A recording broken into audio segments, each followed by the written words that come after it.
Good morning, good morning, good morning. Yes, this is Spirit Journey.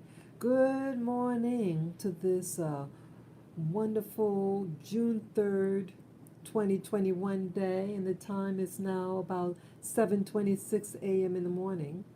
Good morning. Yes, this is New York City right now, and you can hear the people in construction out there.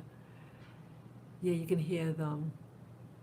I think it's wonderful. I love the sound of early morning hours. You can hear the birds chirp. You can hear the men at work out there. It's fantastic. I love it.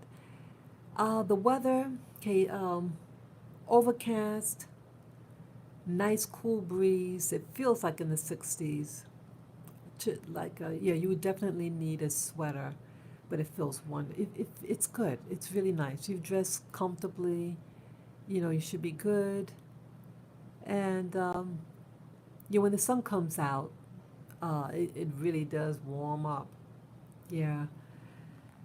Yeah, so I've been up now. Let's see. Yeah, I woke up at around 5:30 this morning. I usually wake up earlier. Yes, good morning, viewer. Good morning. I'm going to try to keep the mic near my mouth. Yes, it's still early in the morning for me, but yeah, I want to make sure that you can hear. I know my voice early in the morning kind of drops. Yes, I invite you to just say hello in the chat room. Yes, I hope you can hear me. Let me make sure the mic is on all the way. I mean, the volume. Okay. Okay, so the volume is up all the way. So, yeah, it feels good. Yeah, I got up around 5:30 this morning. I usually wake up earlier. Uh, it was kind of hard getting up. I mean, it was hard going to sleep, I should say. My mouth gets really, really dry. Yeah, this live talk, I'm going to talk about different subjects. It's all general. I want to talk about, let's see, these are the breakdown of what I want to talk about. Um, I want to talk about my latest vision. That I had this vision a couple of days ago. It could have been Saturday or Sunday. And I want to talk about uh, a new book, but it's not a new book. I mean, I got the book actually 5 years ago, but I'm now reading it. Yeah, this one here. Let's see. Demystifying the Out of Body Experience. And it's by Luis Mineiro. Going to talk about that. Want to talk about health too. The vagus nerve in my ear. We have a nerve, it's called the vagus nerve, and I definitely want to talk about that.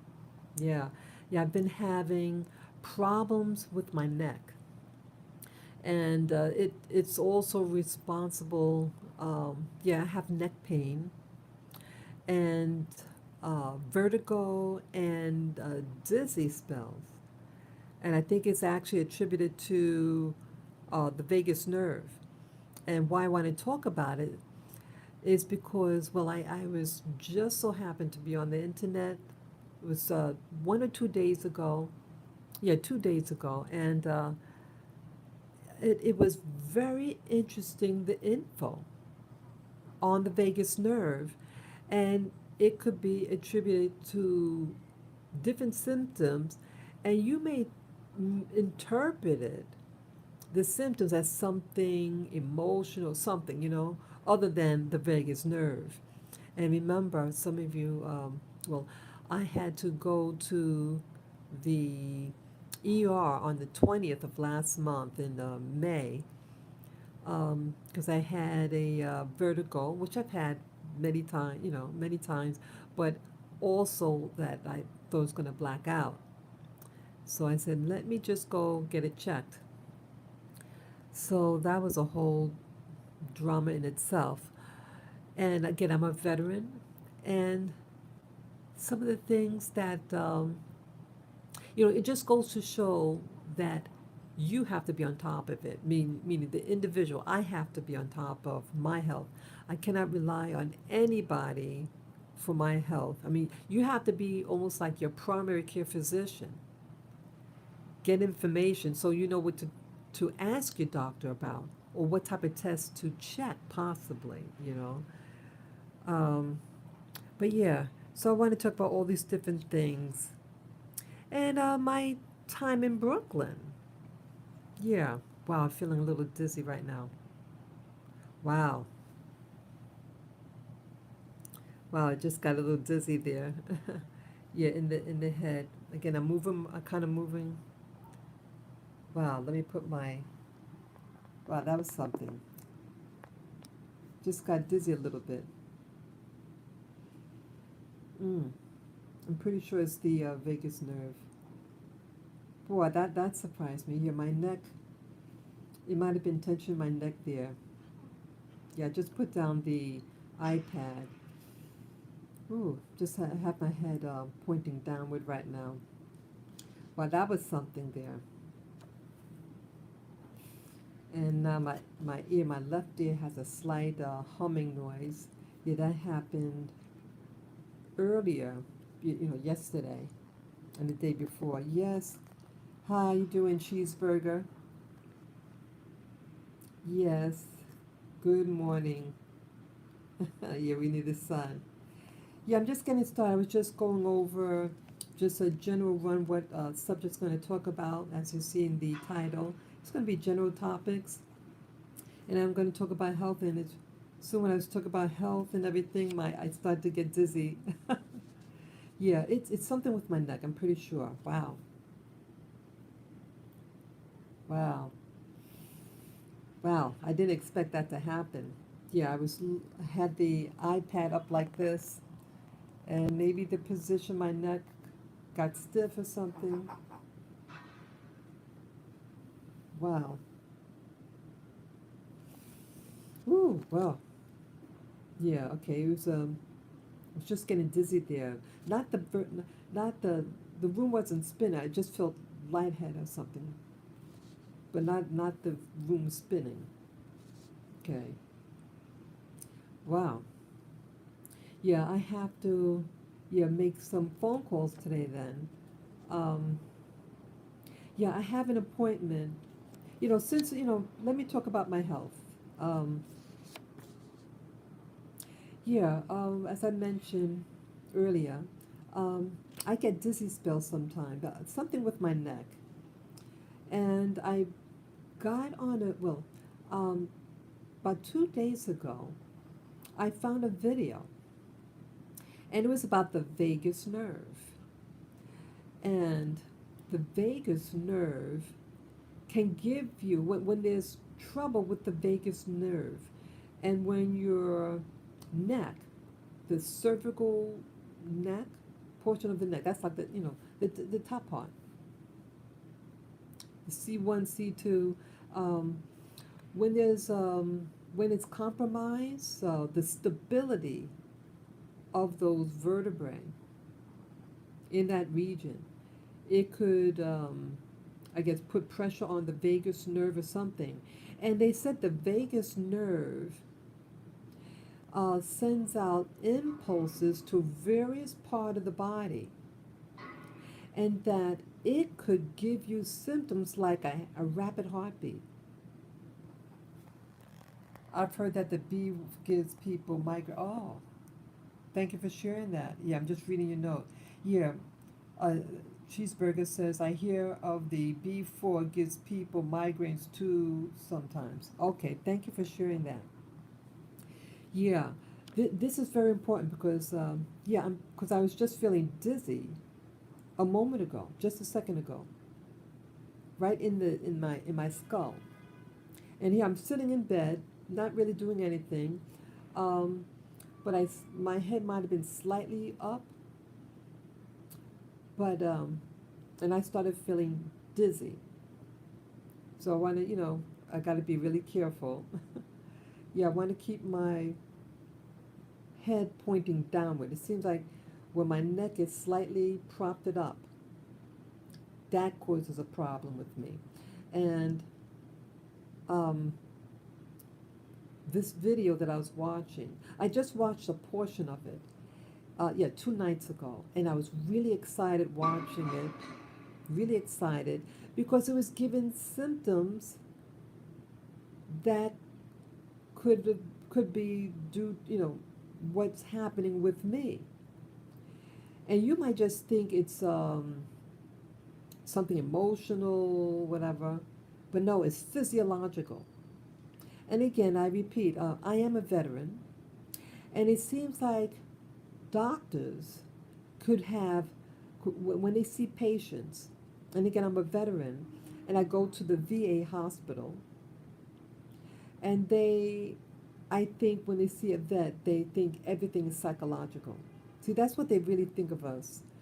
Many of the, in my opinion, in my experiences, they see tons and tons of veterans at the hospital, the VA hospital, and they, you know, um, a lot of us are under stress.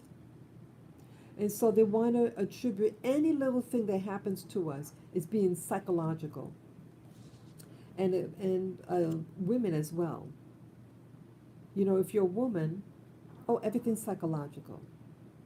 True that women tend to be more emotional, or I should say more verbal, in how they express themselves, more, very emotional how they express. But that's just our nature in general. In general. Okay, they got to keep up the big lie. People become the big. Hey, thank you. See, Cheeseburger knows what the deal is. Cheeseburger knows what the deal is. I'm glad that you're saying this. So, you have to be your doctor. You have to be your best bet. You have to be more intelligent than your doctor. Because, see, it's your body, your health, and your life. And so they can't help, these doctors at the VA hospital, they cannot help that they see a lot of patients who do have psychological issues. Now, if you're in the battlefield, you too probably have some issue. Yeah, I'm a non-combatant vet. I wasn't serving during any war, anything like that. So I can understand their point of view. But see, they fail to do correct diagnostic. And that's where they screw up. Um, so the vagus nerve is connected to the heart. And then if there's some type of block, see, it's like, see, I'm not a doctor or anything like that, but to my understanding, that when there's a block or something, like it keeps certain things back, and it regulates different things in the body. And so it could trigger, because it's not regulating, it could trigger your heart to race. It could trigger other things that cause responses in the body. And it blew my mind. I said, wow. And the fact that it's all the way up in the neck. Like right now, my neck, it's a little sensitive. Right up in there. And I told the doctor, like, I had a big vertigo episode in 2018. Yeah, it was the the last week in April, um, 2018, and I was sleeping on the couch, and my neck was all crunched up, was kinked, and I took like a little nap. Like I stayed up the whole night, and then I fell asleep. I had a 2 hour sleep, and when I awakened, I knew something was wrong in my body. My body felt funny, and everything was spinning. Spinning, spinning, spinning. So now I did have a vertigo episode maybe 15 years prior, So I knew what vertigo was, when you see the room move, spinning. So I said, okay, this is vertigo, so don't get alarmed, but my body as well feels funny. And so I carefully got up, and I knew I felt I had to go to the hospital. I said, something's going on. So, I have my little doggies here. That's Lily, Lilac, and Lavender's on the, Lavender's down below. Okay. Now, I got them their water, and I might have given them their kibble. I knew I had to race, but I knew I had to, I had to tend to my dogs quickly and race to the hospital. So, yeah, I had to grope the walls. I finally do get to the hospital. Got I think the ambulance came. Yeah. I couldn't walk on my own. I needed assistance. My body felt weak. Again, I do not do drugs or anything like that. I don't smoke or anything like that. I'm a basically very healthy person, a very health conscious. Um, what else now? Yeah, so in short, they just said, oh, you're dehydrated, you know. She gave me 2 liters of a saline solution, those bags, 2 of them, but they didn't do anything else. But it turned out, well, um, they couldn't really find anything wrong, and they released me. And I said, I feel the same way as I came in. Um, so but it turns out, see, also the other message here is, anytime you go to any ER, get the records. You're entitled to your records. So I got the records sometime later, and I read it. And this also explains why they let me go. They didn't keep me overnight or anything. Um, she was saying now this was the day after a wedding, so all my family's in New York City, you know, and no one knows I'm at the hospital. So when I was in the ER room, I had my cell phone, and I was lying very still on my back. And so I text my family and friends to let them know where I am. Guess what the doctor said? That I was playing on my phone. So if you think I'm playing around, then it's nothing serious. I had to call and let family know where I am. This was before I knew whether they're going to admit me or not. Again, I didn't know what was happening. I didn't know whether I had a stroke because my whole body felt weak. Something was wrong. It wasn't just the room spinning, my whole physiology. And so, if a doctor who's observing you, and she just, oh, you just are dehydrated, because she asked me to stick out my tongue. And yeah, I probably was dehydrated, because it was a hotter day than usual the day before. Um, yeah, hydration could have been the problem. But after seeing the story on the video about the vagus nerve, and again, I told the doctor, I told them all that I was sleep on the couch. My head was kind of kinked up, you know. I was sleeping on my left side, and it seems like the left side is usually the side. If I wake up with the vertigo, that's the side that I'm sleeping on usually. But this latest episode, I was on, I meant to say left side. My left side is my compromised side. But my last episode, last week on the 20th, I was sleeping on my right side when the vertigo happened. Okay. But each time it seems like my neck, and then now, I have the neck pain. And again, seeing the video about the vagus nerve and the many symptoms that it can trigger when the neck isn't stabilized. So I have a very long neck. And I'm just attributing you have a very long neck and you're moving it around, it might be manipulating that vagus nerve. And the pain I have is way on top of the neck, right at the base of my skull. So it seems like the VA hospital does not, now they did give me a CAT scan and an MRI. They did say something about the carotid artery,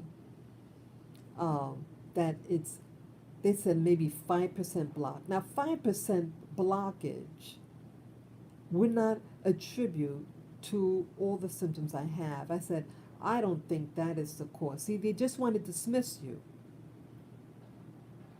They don't really want to think. And many of the doctors at the VA hospital are student doctors. They're interns or, what do you call them? Residents. That's what they are primarily. Okay? And so they really don't have insight. And you know what else? Yes, it's a practice. Yeah, I love New York. Oh, okay. Cheeseburger also says, I love New York City, but I bet if you moved ground level and out of the city, it might help. Yeah. Okay. Oh, he said something else. I had one family member who served that they called nuts cause he said they were spying on us all. That was in the 80s. Yeah. Big people become the big, yeah. See, but as you know, Cheeseburger, I would imagine Cheeseburger, you're familiar that some people are being what they call targeted individuals, and that they give them implants, or somehow they get these things in their body, and these things can spy on you. Okay, John Hall's work. John Hall is an author. He worked. I think that's his name, John Hall, and he's one of the people. Yeah, yeah, John Hall. I think that's his name, and he created the uh, voice to skull technology.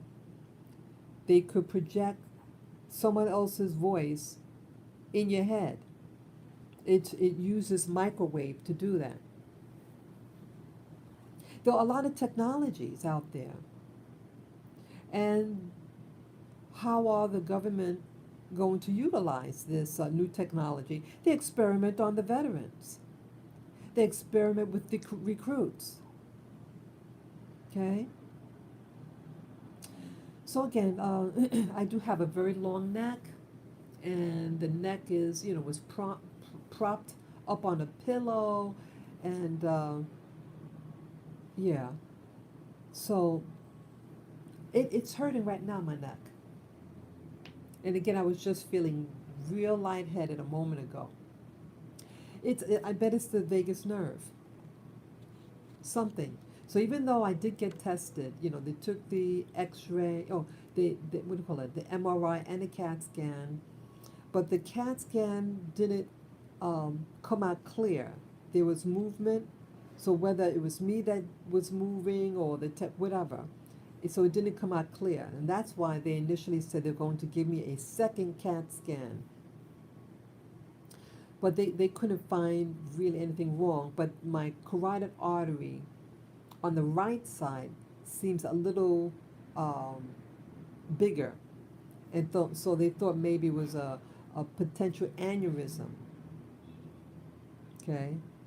What else?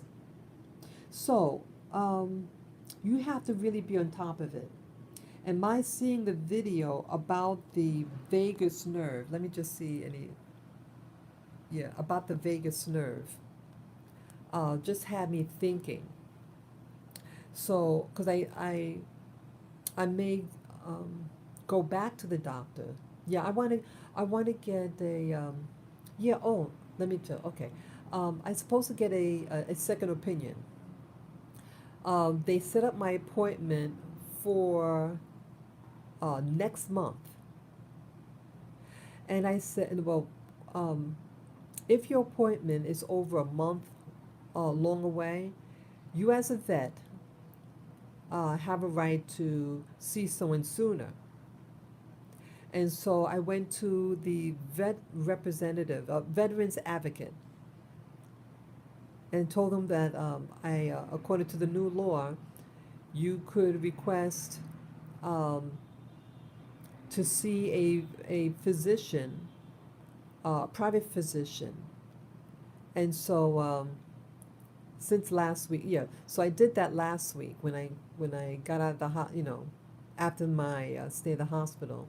Um, the person in charge, the neurologist, see, I need to see a neurologist. The neurologist is out. The director was out, and they were to be back from vacation yesterday. So I'll probably call the advocate, the veterans advocate today, and find out. Um, I really want to see a private doctor. And it turns out that they have their own network that's contracted with the VA. But let me tell you this. Um, I wanted to use a service like this before for my dentistry. Yeah, also, if the type of medical care that you need is not supplied by by the VA hospital, you can go outside. And so I wanted my some things done, dentistry done that the VA doesn't do. And who's contracted with them? The people who do the welfare, public assistance welfare locations in real poor areas in certain neighborhoods. And they didn't seem to know what the VA hospital was. Could you get that? You have a contract with the VA hospital and you don't know what the VA is? What that is? I knew I was dealing with stupid and stupider. I hate to talk like this, but it's staggering. The people that get these veterans VA hospital contracts are incompetent. And in a nutshell, with that episode, when I tried to get dentistry done, um, none of the referrals that they sent me to, like they gave me a list of names of places to go, and none of them did what I needed. None of them. See, I had found a place on my own, and it took months. And then they said at the last minute, see, I found a dentistry that did the type of work that I needed. And the VA says, oh, we have a cutoff point.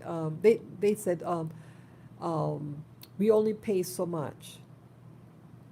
We will only pay a portion of it. I said, really? I thought you guys cover. So that's why, I mean, this is ridiculous. So here you find somebody near where you live.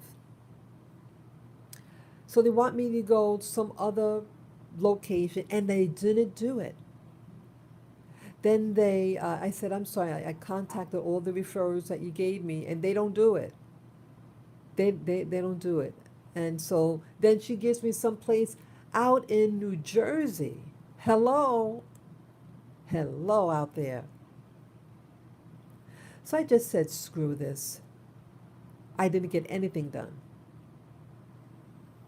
So here, when you try to be proactive, if I had the money myself, I would just get it done. But it was like 15,000, something like it. It was quite a bit, If I had the money, I would just get it done myself. Yeah, my health is my business. But I don't have that kind of money to cough up. And so I'm just, you know, it is what it is. So I wasn't able to get it done. And I just have to be careful with my dentistry. So now I need a doctor for a neurologist for my head, for my vertigo and dizzy spells. And so when the advocate said, oh, we have a contract with certain locations, and I'm thinking back about the dentistry, what type of places are these? I don't want to go to those places for those, I mean, the, it makes a difference where places are. If you go to a place where they just service poor people, you're not going to get the best of care. It really bothers me. And these are some of the reasons why some of the veterans are angry, because, see, they start to play games. Not the veterans, the people in charge, the administration. When you think you're getting a breakthrough, and then it's another roadblock.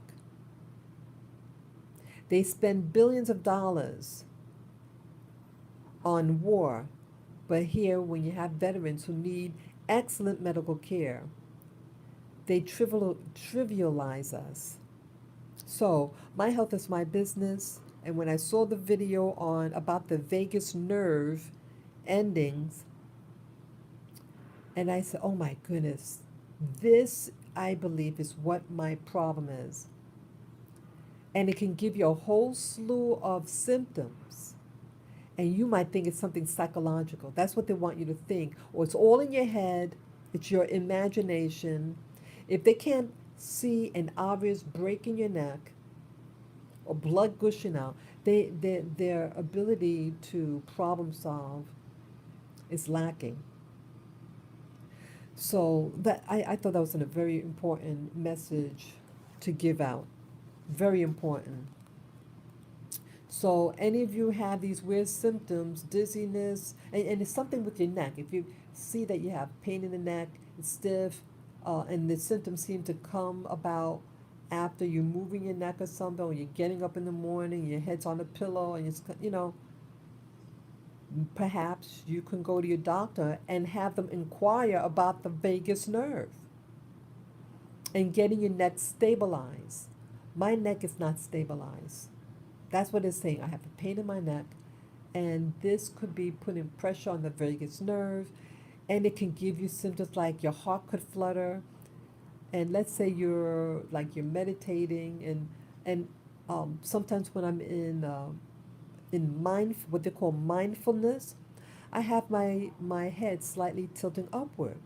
So again, it's the position of the neck, and your neck is positioned slightly upward, and it can make you feel funny, make your head feel a little funny, or can trigger your heart feeling funny.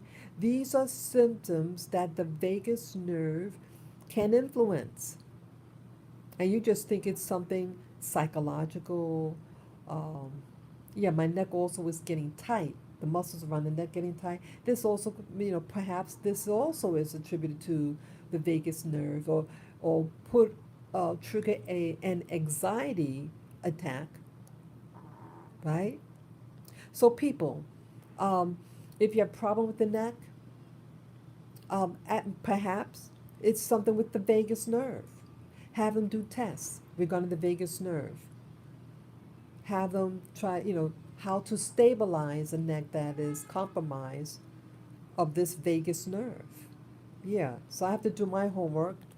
I'll try to finish watching that video on the vagus nerve and your neck, you know.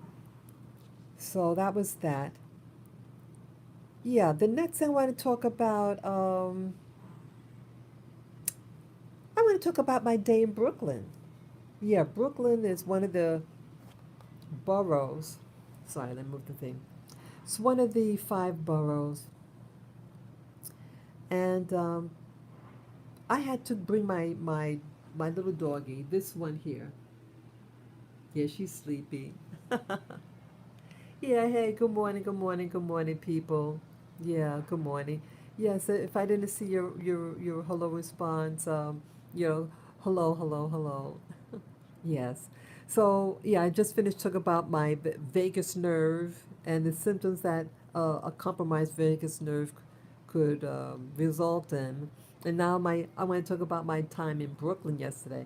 Yeah, I had to bring my little girl dog to get a wellness exam, to have her teeth cleaned, the works. Because, yeah, she did have surgery a year ago, last year. Yeah, 1 year ago. She had surgery on her leg, her back leg, back left leg. And, yeah, she needed, yeah, I wanted her to get an overall wellness, and she needed her teeth done. Usually, I bring my dogs, all three of them, to get their teeth cleaning twice a year. I've been doing this for several years, much of their life. And yeah, there's a place that I used to go to in Brooklyn, a different place in Brooklyn, that does the non-anesthesia door, dentistry, door cleaning, the teeth cleaning of dogs. And I decided late last year, not, I'm sorry, wait a minute, what year is this? I'm sorry, not last year, 2019. Late 2019, yeah, just before COVID, um, there was a problem with the dog place, the veterinarian that I was going to for a number of years. Um, New staff, new people. The It's not as good quality as it used to be. In a nutshell. Um, and then COVID happened last year, uh, and so now this year, 2021, I said, she needs her teeth clean, and I went on the internet again to try to find any place that offers the non-anesthesia uh, dog dentistry. See, it makes money. Well, to do anesthesia brings in money for the doctor. They get money for that, and but see, it's also dangerous. I was told at the very first place I used to go to. See, they initially had um, anesthesia dentistry. That's all I knew. I said, I want my dog's teeth cleaned. Okay, and I did this for several years. And one particular year, they said, you can't keep on doing this every year, bring your dog to get their teeth cleaned like this. Anesthesia is not good for them. I said, oh, I had no idea. So that's what initially had me search around. Um, yeah, I initially search around for alternatives. And I found a particular place in Brooklyn, and I utilized them for about 4 years. And then 2019 was the last time I was there. And so now, 2021, I found another place in Brooklyn, and I had a fantastic time, people. Yeah, I was a little nervous, to be honest, going into Brooklyn. See, um, those of you who are not living in New York City, uh, there've been a lot of things happening in New York City. You have a lot of people getting beating up. Um, we have, and I made mention of this in past video.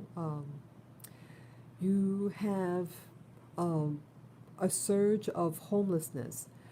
The city of New York um, are now housing. They brought in 4,000 homeless people in New York City.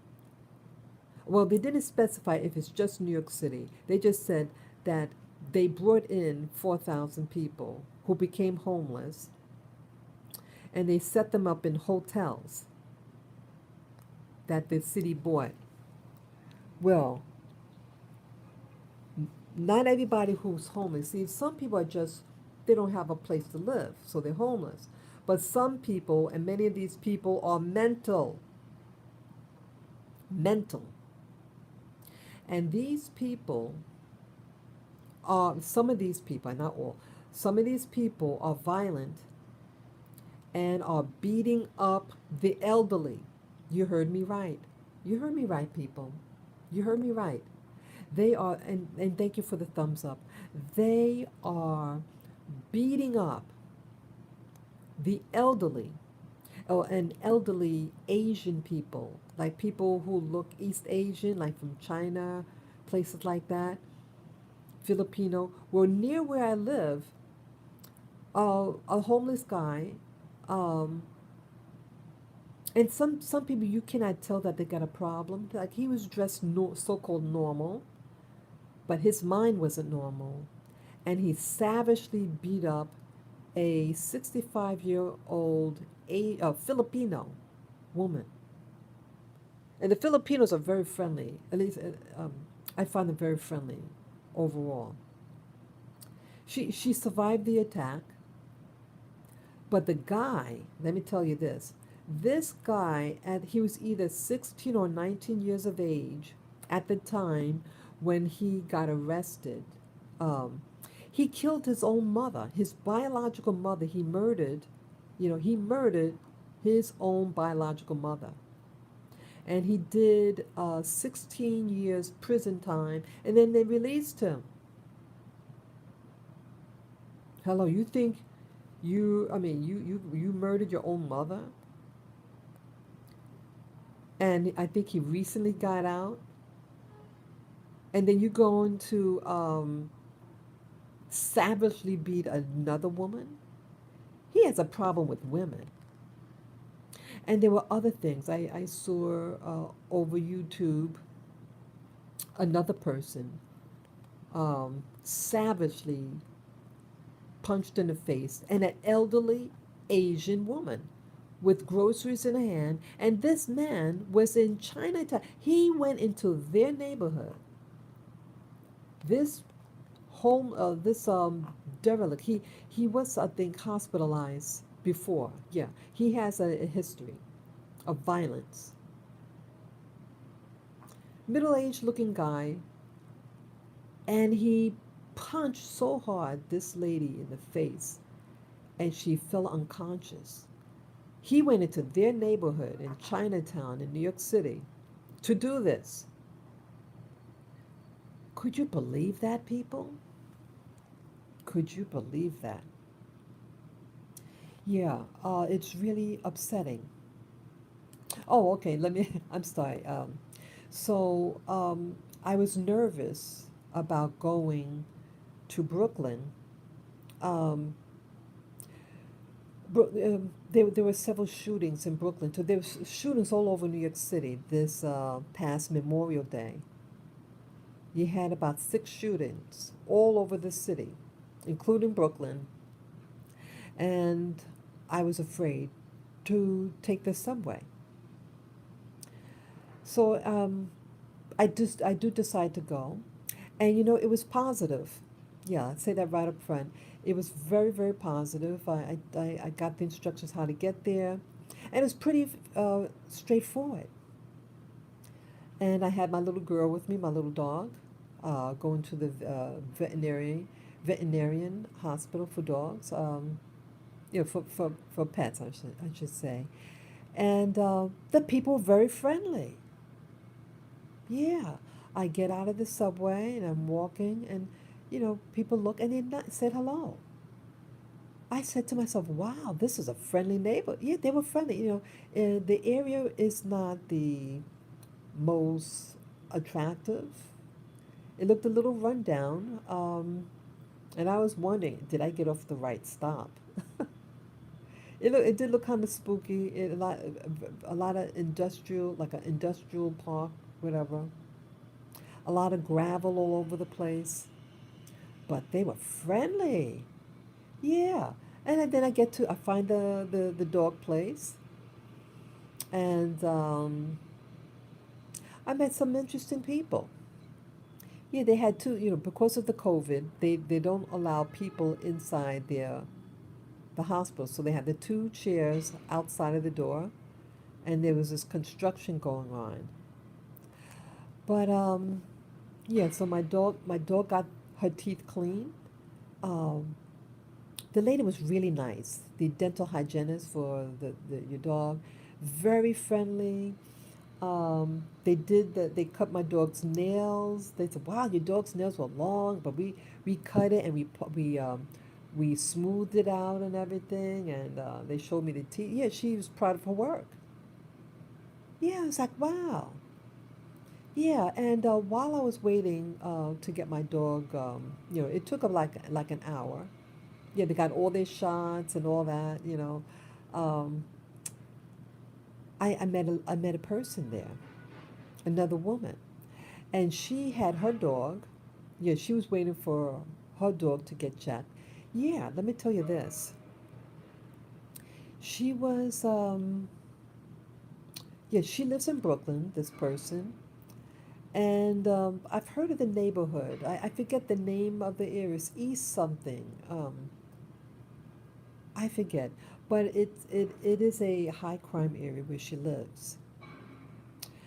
And she was walking her dog, and one of the people in her neighborhood, the guys like their pit bulls for macho-ness, to show that they're macho, but without a leash. People, put your dog on a leash, please. You could be macho, but put your dog on a leash. Two leashes, come on. Well, this pit bull was off its leash and runs across. The lady's on one side of the street, and this guy is on the opposite. Dog sees other little dog and attacks it. Grabbed the dog like when the little pooch saw the pit bull coming after it, it just turned its back. I guess like a submission thing, and the dog clamped down. The dog had to be big because it got the whole rump area and clenched down, and its jaws locked on the little pooch. Yeah, the little pooch is doing okay. The little pooch is okay. This happened 2 weeks ago, and people did try to help the lady get pry the dog's teeth. But the dog just let go. It had the dog in the grips for 10 minutes, and then it let go and then just walked away. What was the owner of that dog doing? I couldn't believe this. I couldn't believe this. People, you know, I think why I'm mentioning this, well, the different reason why I'm mentioning about this story, well, to introduce to you how I met this person, through her dog, and she shared what happened to the dog 2 weeks prior. But sharing this story also about the mentality of people. Now, this person is from another country, the victim, and very nice though. You can feel the love in her. Like some people you meet, they just have like a loving spirit about her, a real down to earth, modest, modest income, just a modest, individual. And she lives in this neighborhood, this problematic neighborhood in Brooklyn, where she lives. The guys have pit bulls, and they think it's macho to walk a pit bull without a leash. And these dogs could attack people. You know, you know how to make yourself seem more macho. Get an education. Educate yourself, people. See, just because you're born in poverty doesn't mean you have to die in poverty or stupidity. See, what you did by having your dog off leash, and a pit bull at that, is that you're endangering a whole community of children, infants, people. You're creating a fearful environment. You're creating a fearful environment, people, for other black people, West Indian people, American people, all types of people. You are creating that environment. You are. People shouldn't have to live in fear because you want to feel macho and have a dog off leash. Train your dog. At least train your dog. You're going to have your dog off leash, you better train them. It shows their mindset that the poverty is in their own head. It's in their own head. And it's people are suffering. And I also make mention of this because throughout, okay, this incident happened 2 weeks ago. Memorial Day weekend just passed. Okay, it's Thursday now, so it's almost a week ago from the weekend. Memorial Day, and you had all these shootings all throughout the city. Yeah, see, people just locked out now. Yeah, I had several people watching live. Now they dropped out because I talk about the dogs. Well, I have to mention about these dogs because it's about safety and it's about community. There's no sense of community that's happening. But I sense with this woman, there's something special about this woman. And, she was telling me her story. And then towards the end, she noticed I was reading a book. Okay? Demystifying the out of body experience. Okay? And it's by Luis Minero. And she made mention, so, we just talking. And she says, oh, I noticed the book you're reading. Because I think she started saying something of the spiritual nature. Then she said, well, yeah, and yes, I noticed your book that you're reading. And that's where we really started talking. And I can tell that this person just seemed to have an awareness about life. Um, so I said to myself, wow, I don't know when I'll ever see this person again or if I ever will. But I just felt, with the conversation, um, since now the book, that she doesn't, she's not afraid of a book like this. And she shared that she had a type of, I guess you call it paranormal, what do you call it? Serendipity or synchronicity.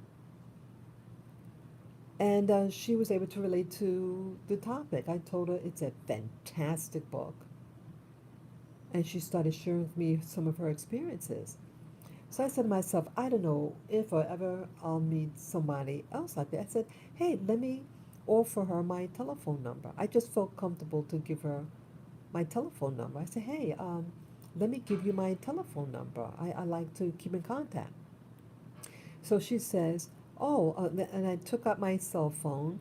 Then she says, I'll give you my number, she says, and then you just call me. And so that's what we did. It was very pleasant.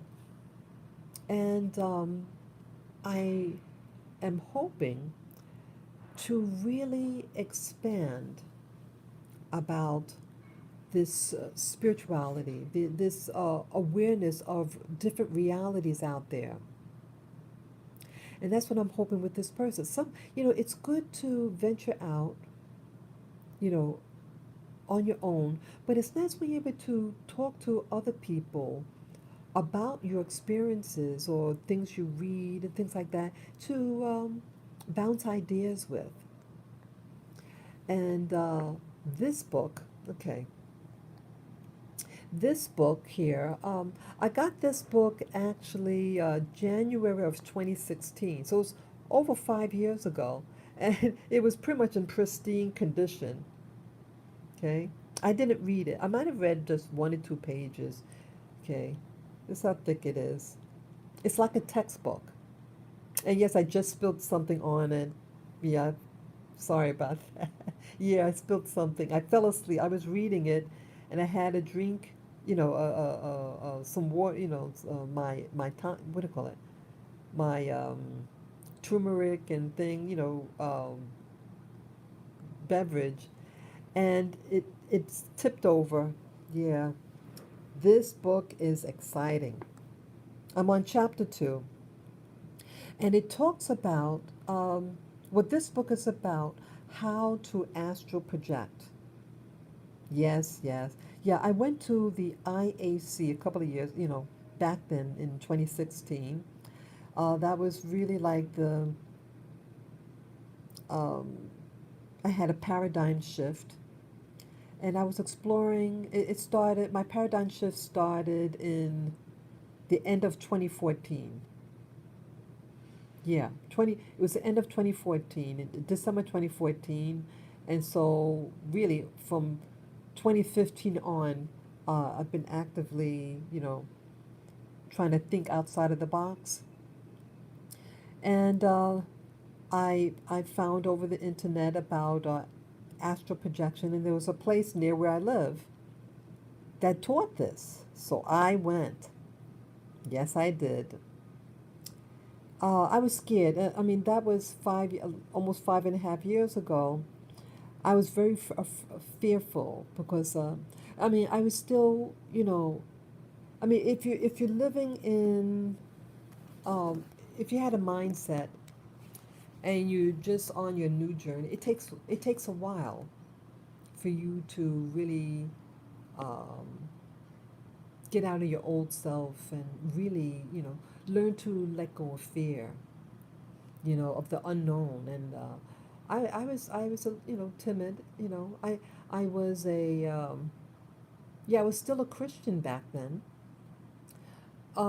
But I wasn't going to church. Yeah, I had, but since that time, I hope I'm not upsetting anybody by saying this, but I officially left Christianity, and I'm on a a quest to learn my world, learn about myself,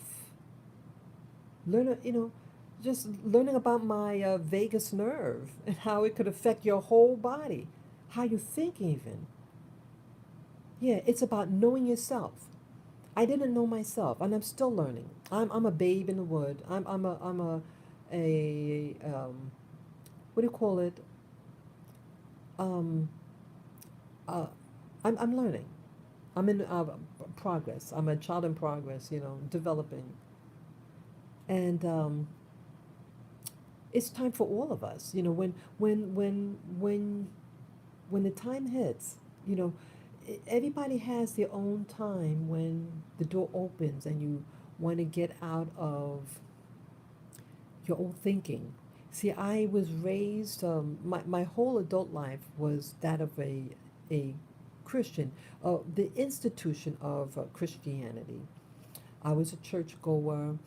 Um, I love the book of Revelation. That's my favorite. The book of Revelation and Genesis are my favorite books in the Bible. But for many people of any organized religion, you're not allowed to think outside of their instruction. But I'm learning that, life continues and there are other things out there that you should know about. And if you're thinking in terms of any scriptures that's hundreds or thousands of years old, and you're living in the modern era, you have to be able to adjust to new situations. There's new information. And if you're only relying on old information, you are limiting yourself. That's what I'm saying. Learn as much as you can about any topic that interests you. But I'm seeing with my journey, now I was a typical person, typical New Yorker, went to public school. I mean, I was just mainstream. Um, but I have had some um, paranormal um, experience. Um, yeah, I think my first paranormal, I mean, um, I was 7 years old, and I just attributed to, oh, I was just a young person. But no, I saw someone. I was asleep, and when I wake up, I see an older lady combing my hair. And then I turned my head and then fell back to sleep. And then I got up and went downstairs, and there was no lady in the house. You know, my parents are very conservative. There was no guests or anything like that. And I realized back then that that person wasn't real. And I never told anybody, but I just kept a mental note. And then one time I was in my room, I was upset about something. I was lying on my back, and then I got like a paralysis hit me, and I'm awake, and I had to shake my body to try to get it to move. You know, it's not like when you have sleep paralysis. I've heard of sleep paralysis, and I've had sleep paralysis, and yes, it's spooky. I had a sleep paralysis last month in May, and May or April, and it did scare me. But um, not sleep, this paralysis while I'm awake, and I had to shake myself to break out of it. And then I ran down the stairs to go in my parents' room to tell them what happened. I said, "Wait a minute." I go in there in my parents' room and tell them that that I couldn't move. They're gonna think I'm crazy. So I went right back in my room. Yeah, it's okay to laugh. It is funny, and it happened I think like 2 times in my room. You know, and it's really something. So I and just other things too. And when I was in the military, um, this dream, this dream that I had that was, even though it was a dream, but I knew that it was something more. It was a spiritual attack. Um, let's see what else. Just other little things. So I realized that life is more than what I believe. That there's more to life than what I see and or understand. And these things that you do not see could actually maybe be actually influencing you, what happens to you. And so some of you know that um, a year and a half ago, when it was my birthday, I saw my first orb. It was the size of a marble. I've made mention of this several times in on my channel. But yeah, I saw a beautiful white orb. You could see each ray of light emanating from this orb. Um, and it was right by my face. And I thought, how beautiful. It didn't frighten me at all. It was just absolutely exquisite. And I thought about that orb for one whole year. The thing only lasted maybe 5 seconds, just a couple of seconds. But for all of last year, 2020, I was um, just thinking about this orb. So I thought, hey, for my next birthday, 'cause I think, hey, maybe it's somebody who knew it's my birthday. um, and I wanted to get it. I was experimenting. You know, I like to experiment. So I thought, I bought this device. It's a body cam, and I've used it to videotape some of my journeys outside. You know, my walks with my dogs. But I used it for indoors for this experiment I was to do. Um, I used it this past December, 2020. I had it set up in my room where I'm in now, and put on for the infrared. Your infrared is an invisible light, and this device could record in infrared light. So it could see things that the naked eye cannot see and record it. So I set up the camera, and then I was just lying down in bed. I was sitting up, and I was just talking to the universe. You know, it was a very candid moment. It was very candid what I was talking about. I was just getting off my chest some things that was on my, things off my chest. And I had a recording all night, and I couldn't go to sleep either. But so it recorded maybe 8 hours. Yeah, this thing could record up to 10 hours. So maybe a day later, I decide to look at it, and lo and behold, orbs, orbs, big orbs, little orbs, and one of them going right near my face. Yeah, and I couldn't see any of this with my naked eye. Yeah, it was very exciting to see it. And yes, I did upload it to the channel that you're watching on. And I also uploaded it. I have another channel that's devoted to only orbs. It's called Orb Whisperer. Orb Whisperer.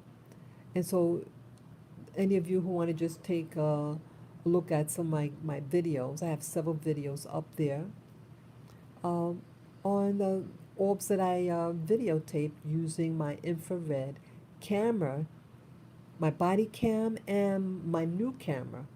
Yeah, I have another camera. It's a security camera that's on all the time.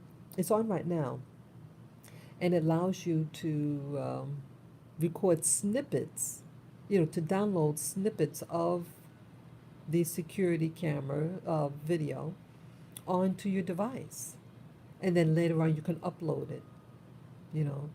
So, yeah, orbs come in different sizes. Most of them tend to be round.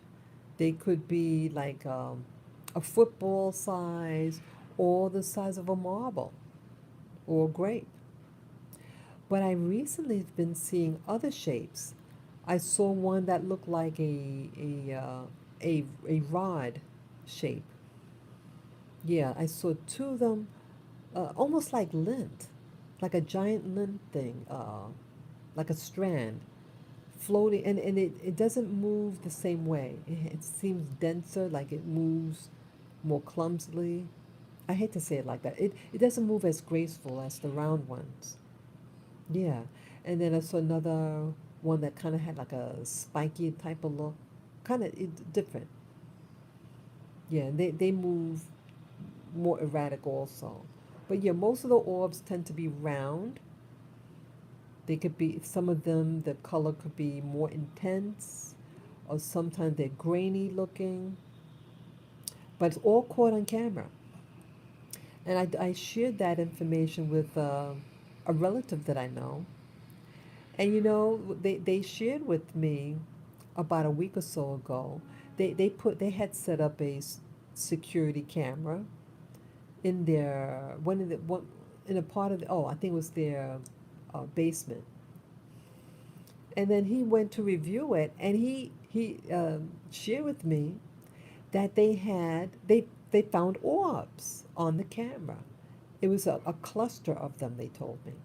Yeah, so orbs do exist. They exist, and I don't know what they are. Is this what are these spirits? Are these angels? What are they? Are they beings from other planets? What are these things? They see, you can tell that they have consciousness. Like in one of the videos that I took, I had my dog on the bed, and an orb came in from the window, and then it encircled my dog. It went around the dog. So so it's telling me that the orb could see and didn't want to collide into the dog and went around the dog. Yeah, these things have consciousness. They remind me when you see them on the videos, they remind me of like a swarm of bees or birds. They were in a like a collective. To me, that's what it seemed like. Yeah. So it's very exciting, all this. Mm-hmm. Very, very exciting. So I want to um, really expand this understanding of the orbs. Um, I love to talk to, let's see, what do you call it, a spiritualist. Yeah, oh, that's right. Yeah, I wanna try to talk to a, what do you call it, a spiritualist, someone who's familiar with orbs. And I like to find out, like, what are these and why they're coming. Like in one video I did record, I did not upload this one yet. Um, this was maybe a month ago, and I was in my living room, and I was, I have a security camera out there as well, and I was watching a program over YouTube. A very, very interesting fellow. His name is, I think, John Quick, and he teaches about how to use your mind. Yeah, I bought the book. Yeah, I only read one chapter.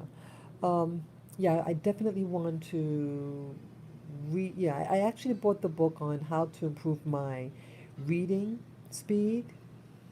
Yeah, I'm a very slow reader, and this thing is to teach you how to speed read and other techniques about improving your mind.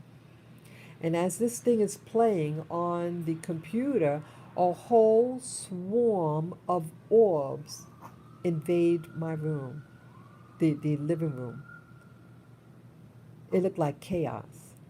And I'm wondering whether the orbs, I mean, it's all speculation on my part, because again, I can't read the mind of an orb, but I was wondering whether or not the orbs didn't like what I was listening to. Or maybe they were excited what I was listening to. I mean, I don't know. But it just seemed, because see, they usually don't come in my living room.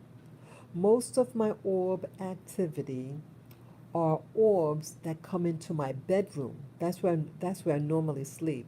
And once in a while I'll go out in the living room and sleep out there. Okay. So this time I was outside, in the living room and had something playing, it could have been early morning, around 1 o'clock in the morning, something like that. It was late. And this thing's playing, and there's a whole swarm of them. So orbs seem to um, respond to human emotion.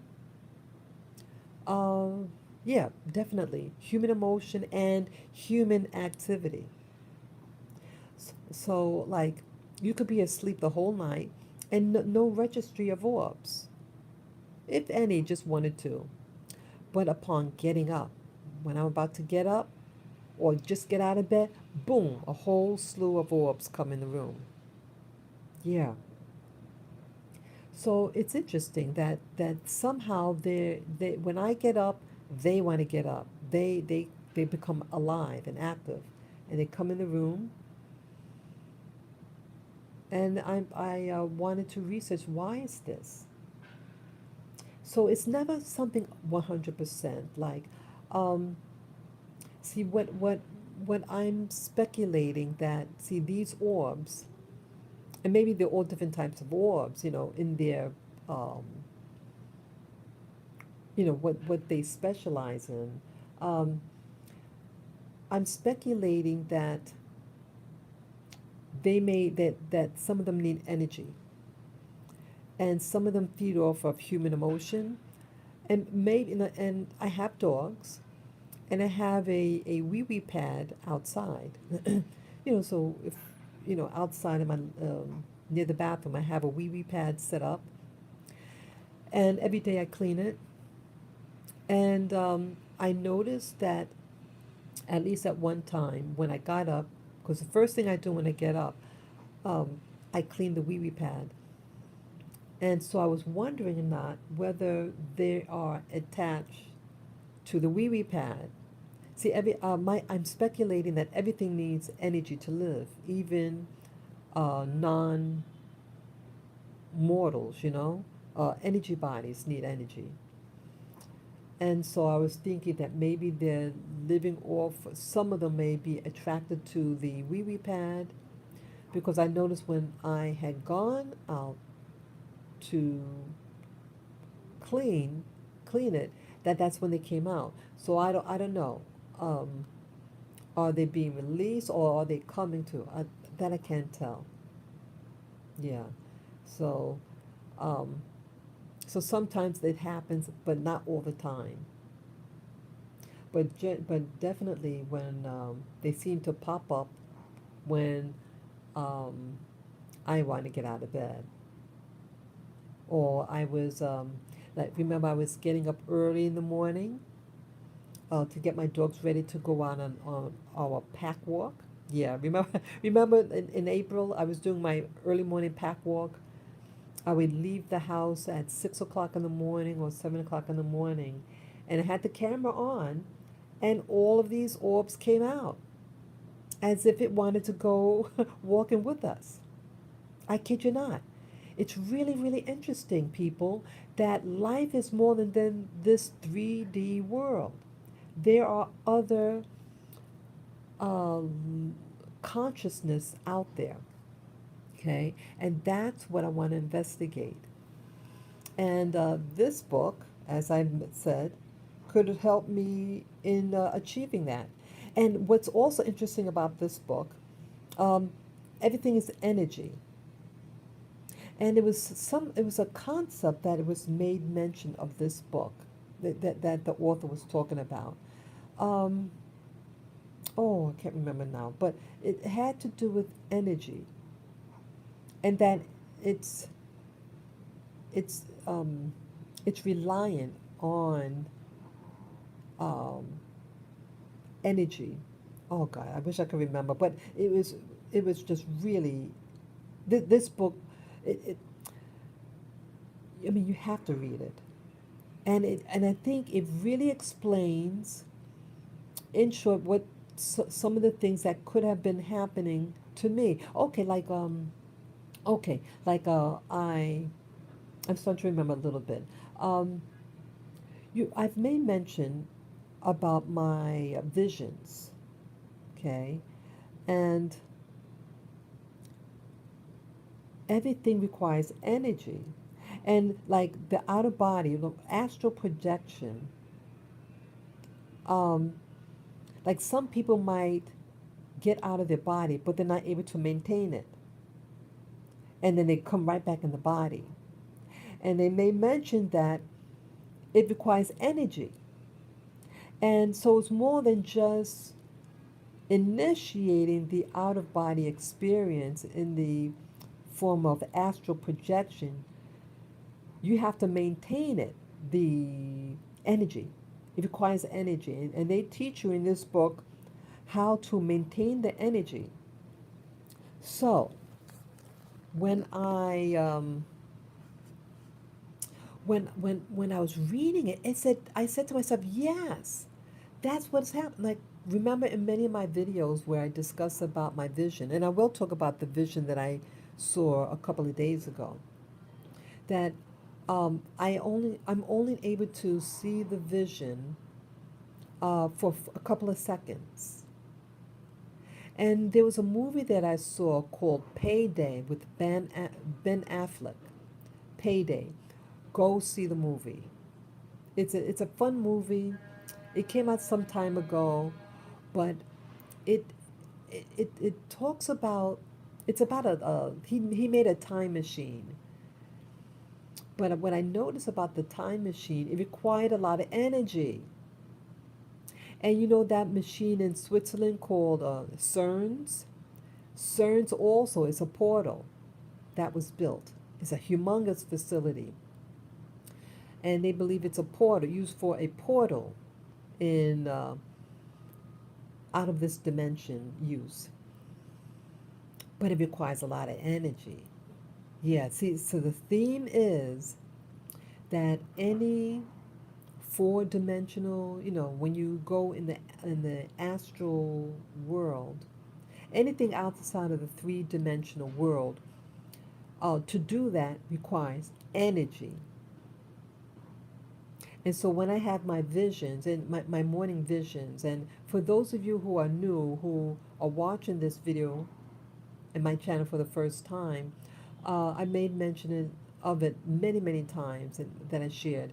But for those of you who are new, when upon awakening in the morning, um, I could have been just dreaming or just sleeping, and when I awake, I keep my eyes closed and I just relax in bed, just relax, keep the eyes closed, and go with it. And a lot of time, what happens is I see something visual.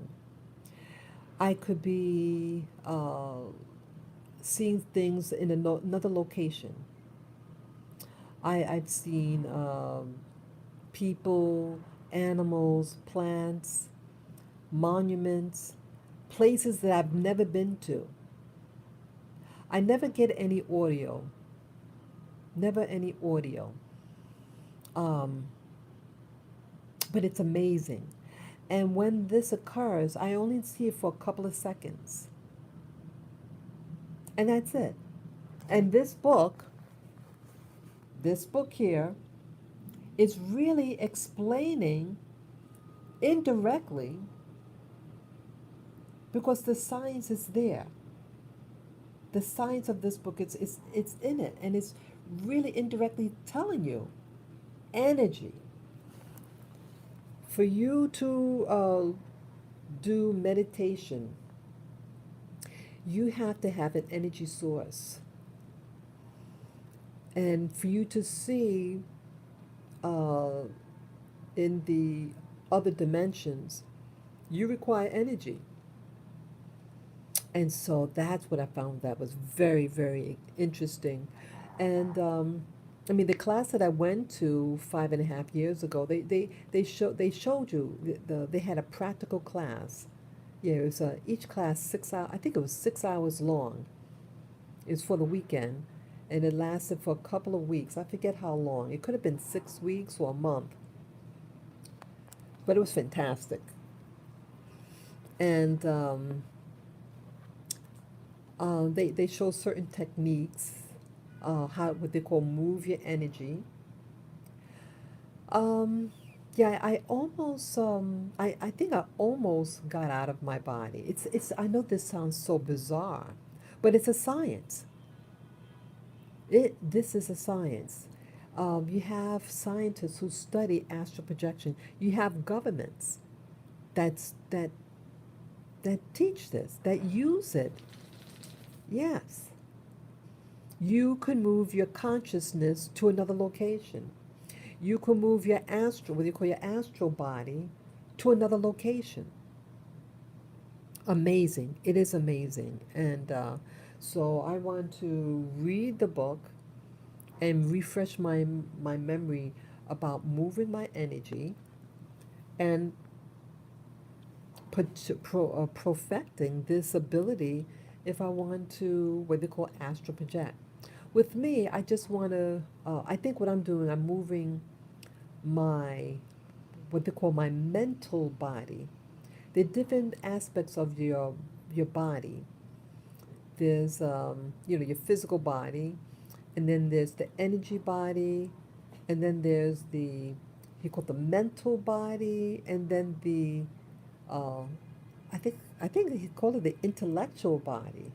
I forget what that last one was. But the latter two are, I think, what I might be utilizing to, within my morning vision. So I am not I don't believe I am astral projected. No, I'm not. But my consciousness is moving about and could um, see things. Yeah, because everything is frequency. And when your frequency matches another frequency, then you have a connection. And that's all that it is. The human mind, where our body is just a receptor. We're only familiar, many of us are only familiar with our eyes, nose, ears, mouth, and, your hands to touch things, to interface with this 3D world. But for you to be beyond the 3D world, it requires another uh, aspect of you. You are multi-dimensional. We are all multi-dimensional. And little doggies. Look at my little doggie. Yeah. My little wiggle worm. Yeah, she had all these shots yesterday. She had a rabies shot and all that. Her teeth cleaned. So she was a little tired, I think. Yeah. My little baby. Yeah, so yeah, it requires energy. So I have to tap on and learn about this energy. And you know what else? See, I'm also speculating, about healing. You ever heard of Reiki healers? Reiki? They use their hands and they put it over your part of your body, and the energy from that person goes into your body and heals you. Well, maybe you could train yourself to heal your own body. See, I have a problem with my neck, as I mentioned earlier, and it could be messing with my vagus nerve and it causing me dizziness. And as I started this live stream, I started to get dizzy. Yeah, I have a problem with my neck. My neck is even hurting now a little bit. Yeah. So what if you can heal your own body? What if I can heal my dog? Let's say if my dog gets sick. You know, the mind is powerful. But see, they don't want us to know how to use our mind. They want you to be stuck in the 3D world. They want you to uh, keep you in a ghetto mindset of intensity. Just imagine these people living in these oppressed neighborhoods. If they learn how to use their mind, they can create a new world for themselves. And that's also why I share this. Because we need to change the way we think. We need to move forward. And thinking small and thinking that you're a big shot because you have a pit bull and it attacked people or other animals that are nearby is not cool. If that thing attacked a child and it died, that person deserves to stay in jail. So I share, see, my videos that I do, it's not, see, my videos is not, I'm not here to insult people. That's my goal is not to insult people. My goal is to awaken myself, to awaken all of us. Because this is a world that is to attack your mind. So it could enslave you. I don't want to be a slave anymore. I want freedom. I want happiness, peace, and joy. And so I'm a part of a community of people in New York City. I'm a black woman, born and raised in New York City, and I see the social decay that's happening in our black community. In New York City, you have all these black men that are walking around, beating up elderly Asian people. Oh, come on now. You're a big man? You feel like a big man beating up elderly people because they're from Asia? Some of the people aren't even Chinese. Anyone who got slanted eye, you're beating. It's ridiculous. Ridiculous. And I think, I think some of these people are implanted. It's like all of a sudden now, and again, it could be that the media is just, it was always happening, but the media is just talking about it now. I mean, that could be part of it too. But the fact that it's happening,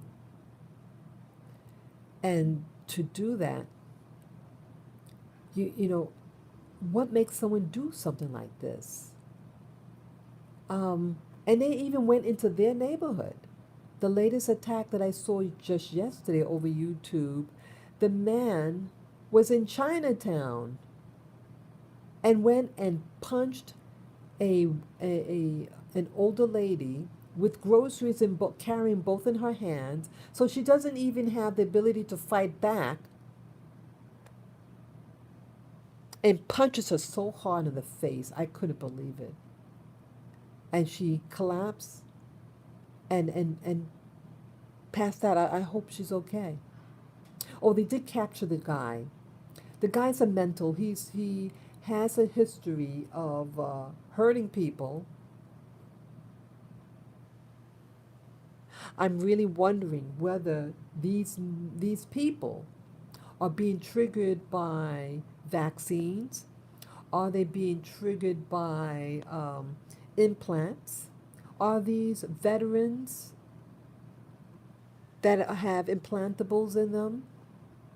And then they turn on maybe a G5, or they turn on some microwave weaponry and it triggers them to do acts of violence. What's going on? This was not the case. I mean, why are they doing this now? Is it strictly because of COVID? I don't know. I don't know. I mean, COVID is affecting everybody who's living here. People lost their jobs. People had to quarantine. But it's happened to everybody here. But they're lashing out. And I'm saying, why lash out? Control yourself. Control your life. You could be being manipulated by outside forces you don't see. That's what this video is about. To as an introduction of that, hey, there's more to life than your five senses. And things could go on to teach you how to use your mind. And if you're at home and you can't do anything because of the COVID, well, maybe take this time to read or exercise, do something. Yeah, people, you got to do something. Yeah, violence is never the answer. It's not the answer. Oh, the last thing I'm going to talk about is the visions that I had. I didn't initially want to really talk about it because I just thought it was silly. I don't know, but yeah, because I do these videos as also to document for later, for reference and as a reminder. And to find out if other people have seen the same thing. Well, let me tell you that, like, it could have been 3 days ago. It's either, let's see, Saturday, this past Saturday or Sunday, I think it was actually. And I woke up and then I did my meditation and, and I saw the vision. Let me tell you about what I saw. I'm not good with faces, people, so I apologize for that. But what I saw was a man, a relatively young man, and they're looking upwards, and both of their arms are stretched up towards heaven. And as if it was a camera, like I'm looking from above, looking downward at them, and as like a camera zooming in closer to their face. And you see their eyes just staring very intensely at you, at me. Well, let me tell you who the person looked like. Now, I think both people sort of look similar. Um, it was either I know I've seen the face before. It was it was either the musician called Prince. It was either him or they have this magician by the name of David Blaine. David Blaine, and they both kind of remind me of each other. The person had that curly like hair, those eyes, because I think both of them kind of put makeup on. He kind of looks spooky. Yeah, because sometimes Prince, the singer Prince, the one he passed away a couple of years back. So he wears makeup or something. It looked like both of them. I don't know which one it was, but I know I've seen the face before, and that's what I saw.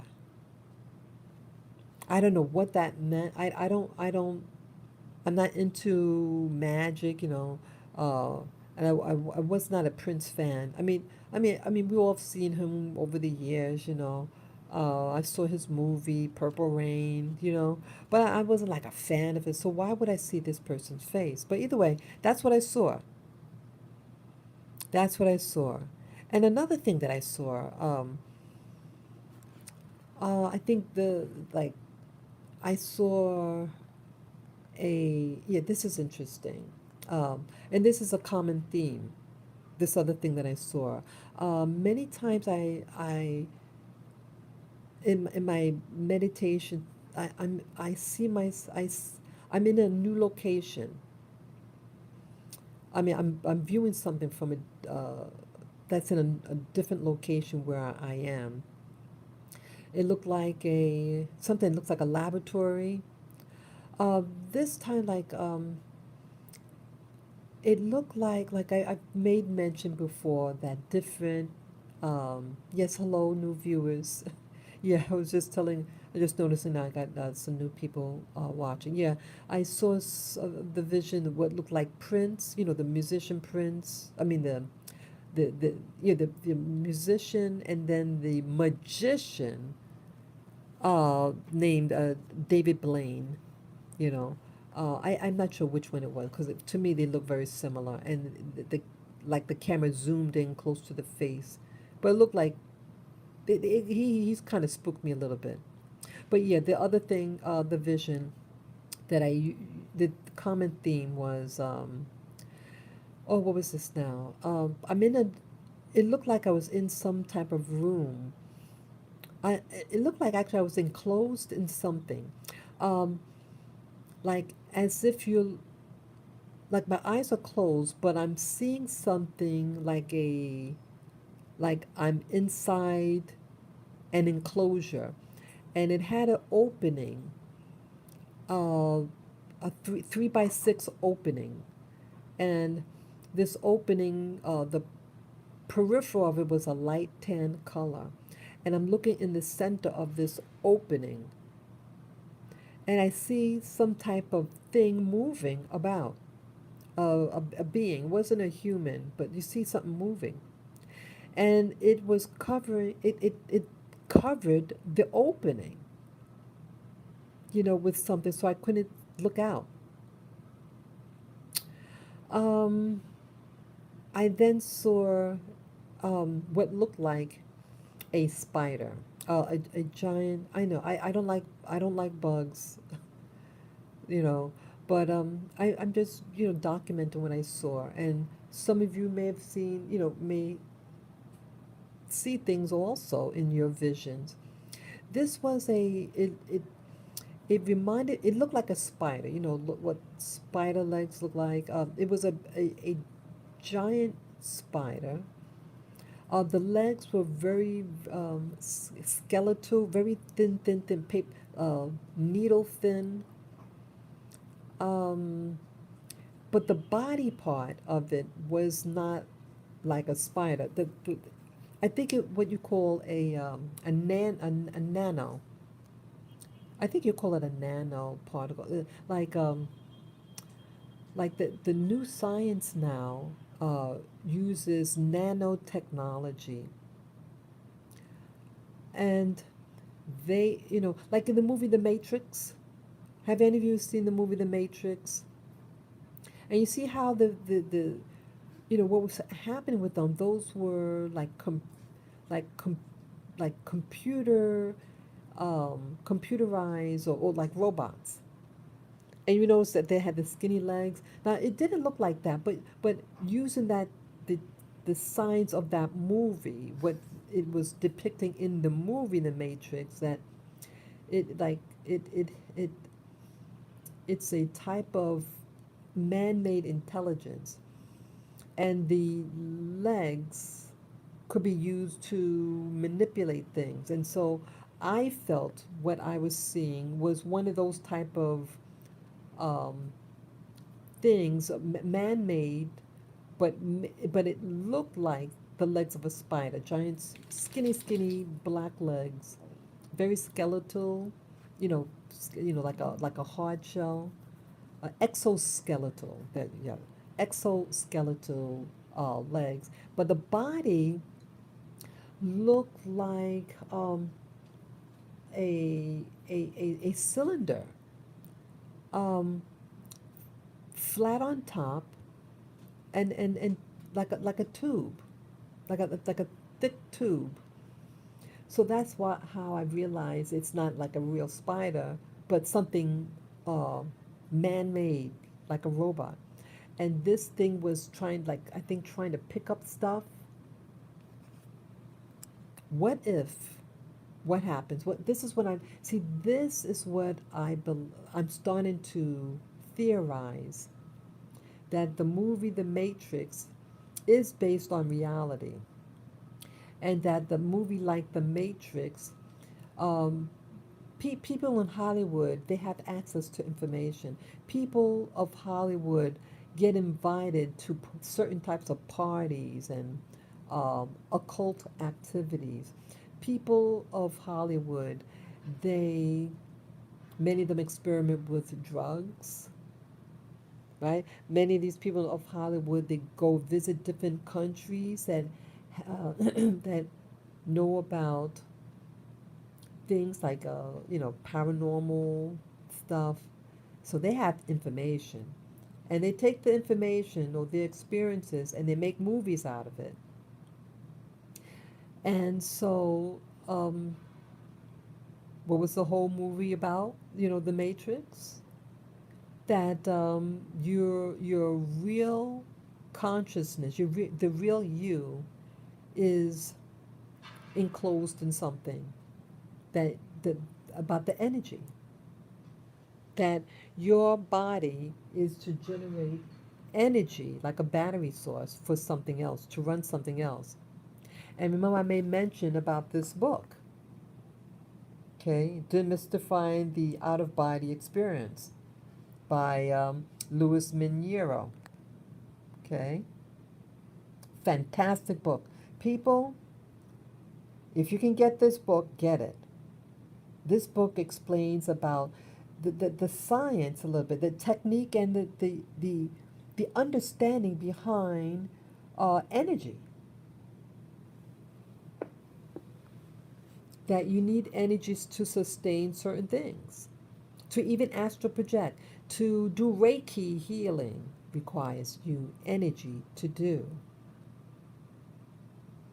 So here I'm just having a vision, and as I mentioned, my visions don't last long, just a couple of seconds. With this book, it's saying the reason, it's telling that when you do certain things, even like astral projection, that you need energy to sustain you, to have you do it longer. So that includes, I would imagine, my meditating. okay, my meditating and seeing these places. Why is only for a couple of seconds? Because I'm losing the energy to maintain it. I only have some energy in the morning to do it. What else they may mention in the book? Um, Fear or things like that. Fear lowers your energy. Yes, fear can lower your energy. So let's say you get distracted and something scares you, whatever. You come right, you've heard a lot of people, some of you may have heard of people who, what you call astral project, and they're experiencing what they experience, and then they get distracted, something scares them, and then boom, they're back in their body. That's because the fear or the anxiety diminishes your energy capacity, and you have to start off from ground one, so to speak. So that is what could be happening with me. So this other world that we see, this other world that's outside of the 3D, what if our consciousness is being used as a battery source? Don't you ever wonder, like places like New York City? Don't you ever wonder why all of a sudden in New York City people are doing crazy stuff? What if you have outside forces that want to manipulate the way you think? So they may try to scare you. What do people do when they get scared? Some people run and hide, some people fight. And they have you act out. Okay, it's to control your thinking, right? What would make people act crazy all of a sudden in New York City? Yes, yes, yes, drugs. That's a big part of it. Why are they promoting certain drugs? To control your mind, X, Y, and Z.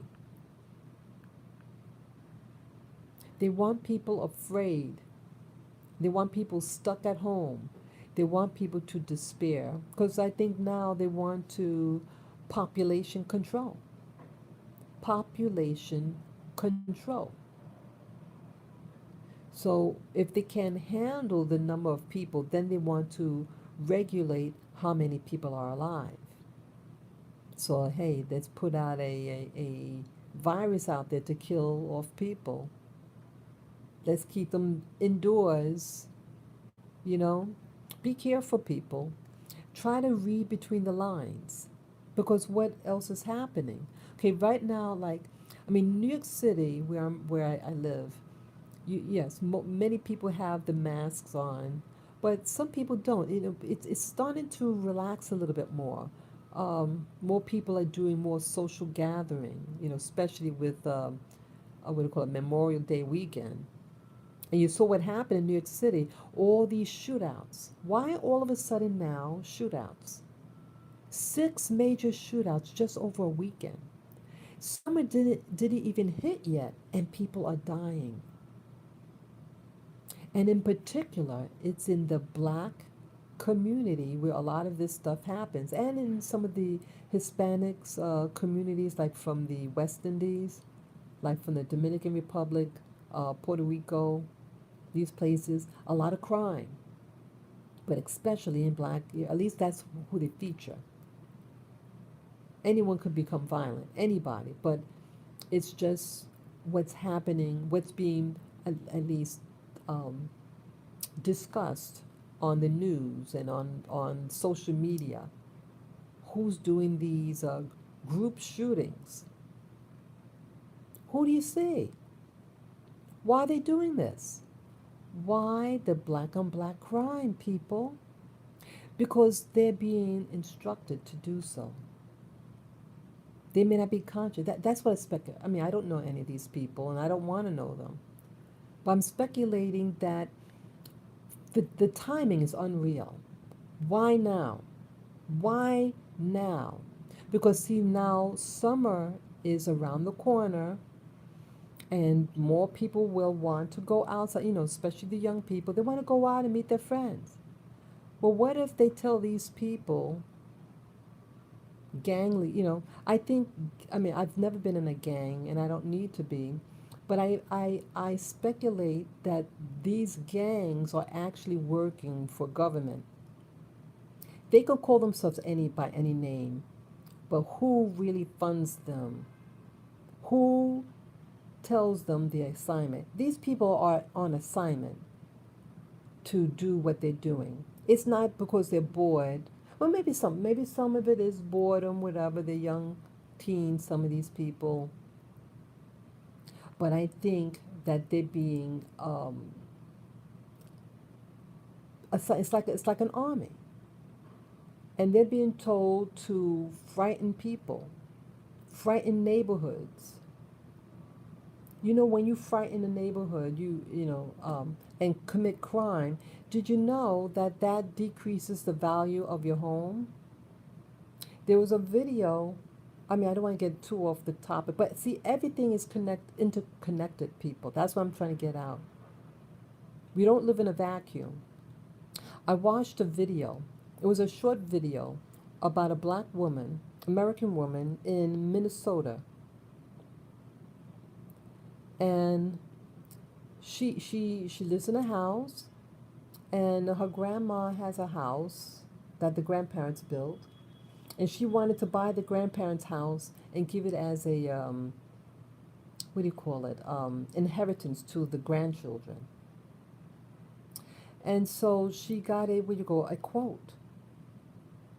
Yeah, she wanted to, what do you call it, um, use her collateral, her house, the value of her house, to get a loan to buy the mother's house to keep it in the family. And so when she got the first quote, people, this is very important.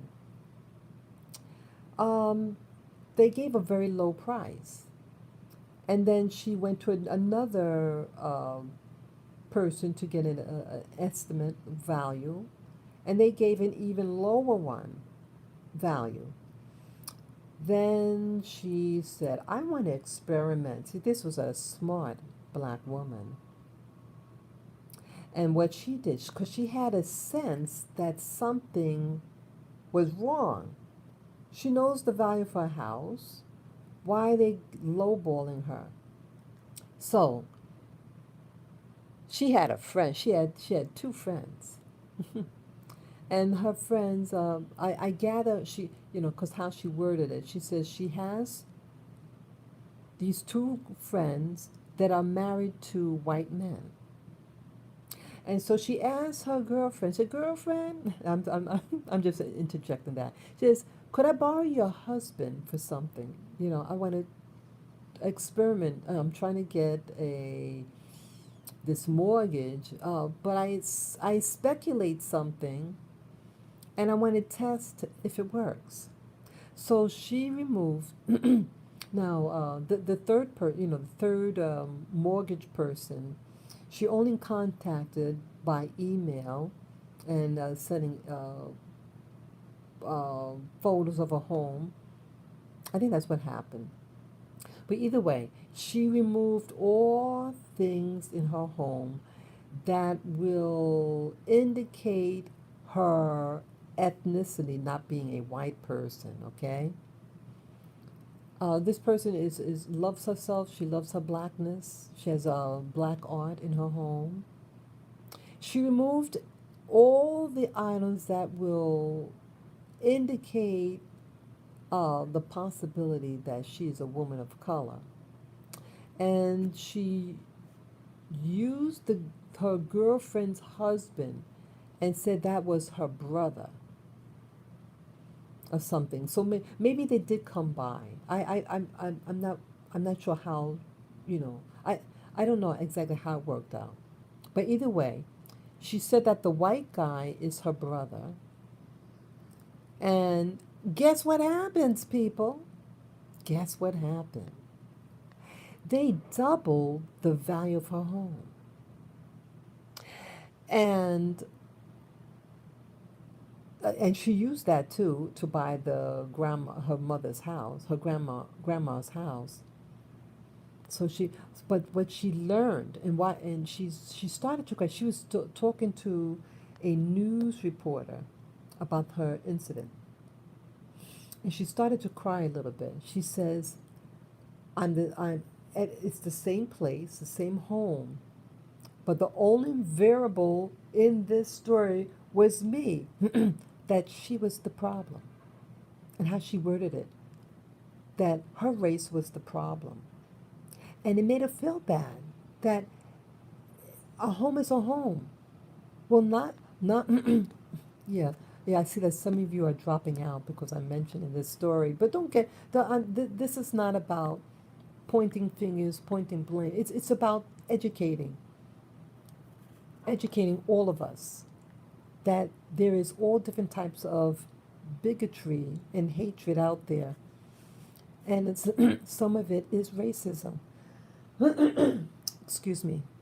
What happened is that if you're live in a black neighborhood, and I'm surprised that they didn't get the zip code and all that. You can find out where somebody lives by a zip code or an address, and you can just do the statistics, and find out most like who owns a house. But either way, um, she did what she did, and the only difference was not to disclose. Oh, yeah. The first two times she disclosed what she was. Because they asked, they said, oh, do you mind asking this, what your race or ethnicity is? And she had no problem about what she is. It was no biggie for her that she's black. But they lowballed her. So the third time, she did not fill in what her race or ethnicity was, and she removed all the variables that would indicate or help pinpoint what she is. And she used as a cover saying that the man was her brother. The man is white, a white man. And that was the only variable. And they doubled the value of her home. And so you have people. See, what I learned, this is also a learning thing for me, because I remember I recently said I wanted to get a loan. Oh, yes, I did reapply for the um, secured credit card to reestablish credit. Yeah, I had to go in person on Monday. And I did discover why they had declined me. First, they approved me. I gave them my information for my bank, but they, the, the error, the bank made an error, and some other thing with the numbers. It didn't want to read the first four numbers. I included all the numbers that was in my account, but the lending institution doesn't use the first four. It wanted everything outside of those first four numbers, and that uh, um, interfered, and so they couldn't process for the security, and so they canceled it, and so I had to go in person. I got the letter in the mail why it was declined, and I brought that letter to my lending institution, and then from there to the lending institution where I was applying. They're all in the same vicinity. So, yeah, I know I kind of get off the track there, but I I'm sharing this story because see, things could ruin your credit. Having um, living in a neighborhood that has a lot of crime. See, it contains you. When you have a lot of crime, the value of your home decreases. And I think what's happening in general is that, see, the crime, what's happening over the weekend, I don't believe is just by accident. It's not something organic. It's something that's being done to get an effect. So this woman that I made mention, being a black woman, that's a homeowner, that the value that's placed on homes is often based on race. So even when you calculate the uh, factor in crime, availability of schools, all this thing, and you factor everything out, that it's still affecting us to get homes, to be able to use your home as collateral to make a big purchase. And so if your home is always being devalued and you get pennies what it's worth, but your white counterpart is getting 2, 3 times more, and it's the same type of house, same type of property. So it is designed to put them economically at an advantage over you. It's about control and subjugation over a group, and that being done financially. So if you could financially afford, let's say, an education, many people use their home as collateral to get a loan for the kids to go to some Ivy League school. Well, if you can't do the same thing, get the same education, then it's putting that group that's able to get more, be able to get more financed so you can do the things you want to do. And you build wealth, you build continuity, you build stability. So if they could, what they call redlining a community, and hold you hostage in a neighborhood, so where those people live, like leave, like in New York City last year in 2020 with COVID, a lot of whites were leaving the city, rich white people, or anyone who has money to leave. And so it increased the value of home ownership. Now a crisis was developed. A man-made crisis was developed. It made people leave and made people want to buy homes. Oh, so now you have an increase in activity of home buying. So supply and demand. You have more people demanding homes and less of it. So what happens to the value? People, you hear what I'm saying? You hear what I'm saying?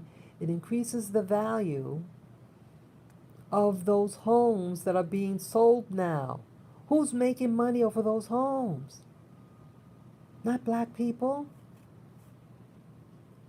So some crises are man-made to make a group economically richer through a crisis. That's what's happening. So I'm theorizing that some of the things that you see that happen in big cities is designed to decrease the value of that community, to decrease the services in that community. If a community has a lot of crime, then those people who, let's say, entrepreneurs, are not as likely to want to do business there because they don't want to be robbed. Hello? You hear what I'm saying? So it's a way to keep down communities artificially by creating a crisis, by um, paying off people to commit uh, violent acts of crime in a region to keep you down, to keep the service down, to let's say to promote private what do you call it? The a lot of the prisons now are private. It's by profit. So you need people to fill those prisons. Well, you just go in a undesirable area and have people commit acts of violence. Hello. And now you got new people in jail, creating jobs for all those people who are in the jail system, prison system. You hear what I'm saying? So it perpetuates. And one crisis is used to fund another and another and another, and it's to hurt one person over and over again. That is what is happening. That's what seems to be happening in New York City. Destabilizing communities to keep them stuck. Having the rich leave and buy homes, and now the value of these homes increase, making people wealthy. Okay? That's what's going on. So what if you get a book like what I was mentioning, Demystifying the Out-of-Body Experience by Louis Miniero, who talks about the world outside of this 3D world. What if you're able to see what's going on behind the scenes? What's really manipulating this world system? Isn't that worth it? These things could be happening, but they're happening for a reason. This is a masquerade. You have people, doctors, who exploit your ignorance. And as I made mention earlier in this video, that I have a problem with my neck.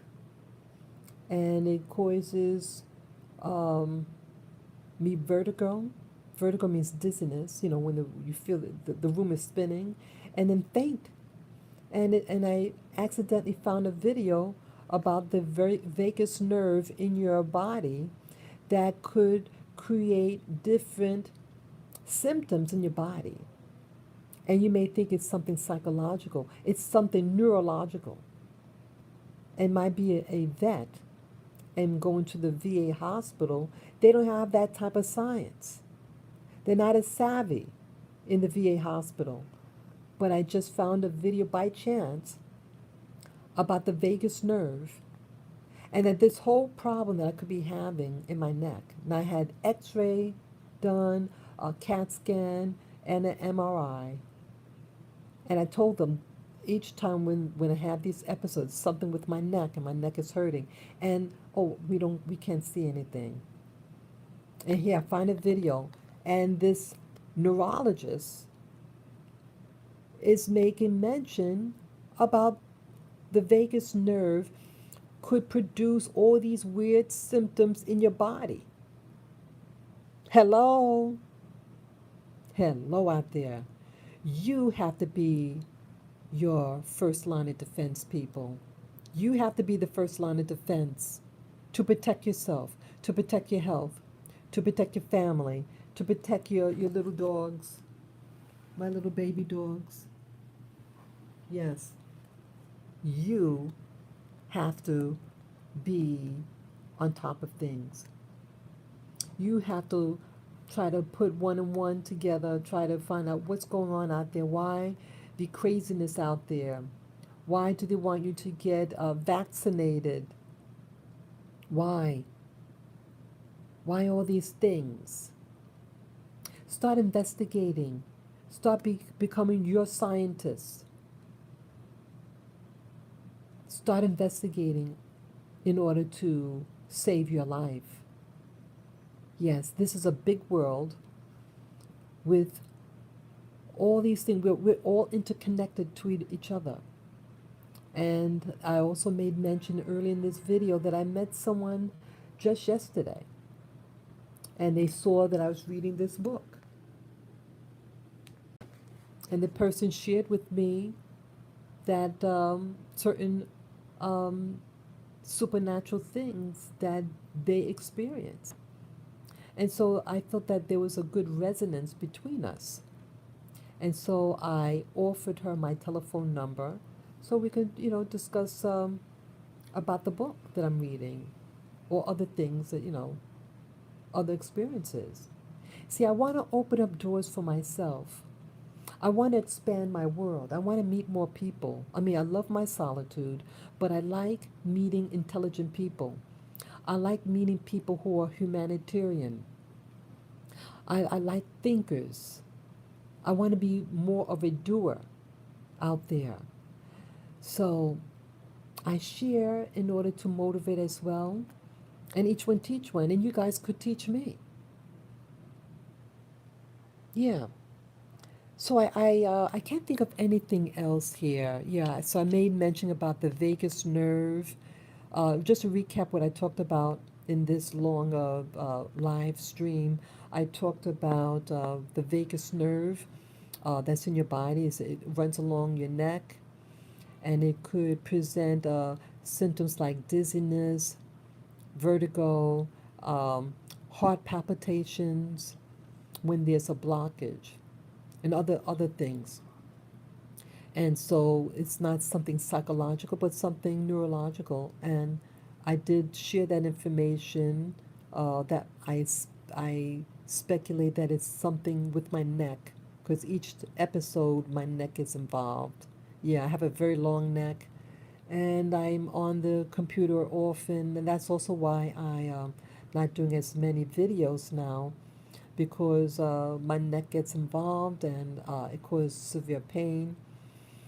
So I'm trying to not do as much videos, but yes, I'm doing this one to share what's happening, what I'm learning about the vagus nerve. So you people out there that's listening, uh, read up on the vagus nerve, and is the vagus nerve causing you problems out there? It's not in your head, it's in your neck, it's in your nerves, your nerve symptoms, you know. It's not your imagination. Okay? And then I also talked about this new old book that teaches about the phenomenon called astral projection. It's known by many different names, and he teaches techniques and gives very good background information about the whole thing about the non-physical world. And it is, I just read 2 chapters. It's fantastic. Fantastic, fantastic. Yes, if you can get this book, and to teach you to see the world outside of the box, okay? And then I talked about my time in Brooklyn, and I met a wonderful woman there who whose dog got attacked by pit bulls, and that she lives in a very problematic neighborhood in Brooklyn, where the men there think it's macho to have pit bulls and to have them unleashed in this dangerous Brooklyn neighborhood. And that we have to educate ourselves that you need to improve your mind and start reading things to improve your mind, and so you could pull yourself out of the ghetto. And you know, the real ghetto is in your mind. A ghetto is not a location, the ghetto is your mind. You need to learn how to use your mind, okay? And then the last thing I talked about, or the visions that I had a vision with seeing what looked like either the guy named Prince, you know, the late singer called Prince. It looked like him or this magician by the name of David Blaine. David Blaine, and the guy in the vision was looking upward, and his hands and arms raised up to the heavens, and I'm looking downward, and like a zoom in onto his face, and had that weird look on his face, and I get the two people mixed up, the face similar, you know. So it was either David Blaine or Prince, you know, the late singer, and that I saw what looked like a spider, but I think it was a nanotechnology in the form of a giant spider, because the head of it was some looked like a device, but it had legs like a skinny spider legs. Yeah, it reminded me of in the Matrix, the technology there. Um, oh, and then I also saw like I was in, looked like I was encapsulated inside something, and some being outside saw that I was looking through the portal, this hole, and then they covered the opening so I couldn't see. And so that's basically what I talked about in this live stream. Yes, that's basically a rundown because I know this is a long video, and so some of you are just coming on now. But yeah, that's what I saw, and yeah, I just wanted to be thorough in this video. So yeah, looks like it might be raining out there. It's very foggy. But yeah, this is the age of um, use this opportunity, this COVID, to improve yourself. Um, Try maybe exercise at home. You can read up on things. Read. Try to expand your thinking. You know, don't do acts of violence when you get improve your mind. Okay, and love yourself. Love yourself. Love yourself. This all might be well, as I say, the matrix. Nothing out there really is really real, maybe. But they have you think it's real because they want to tap onto your energy. So learn how to harness your energy. And that's what this book is about. How to tap onto your own energies and to have an astral projection, or maybe learn how to heal your body. Okay, so that's all that I can think of saying. And yeah, start try to improve yourself, and learn about the synchronicities that are possibly opening up for you. I'm hoping that the person that I met yesterday is the beginning of a great synchronicity of expanding my mind, expanding my the people that I meet that are eager to find out about the other side of the 3D world that we live in, that reality goes far beyond what we see with the naked eye. Okay? I thank you all for listening and and watching, and for giving me the thumbs up. I appreciate all of you, and learn to appreciate yourself.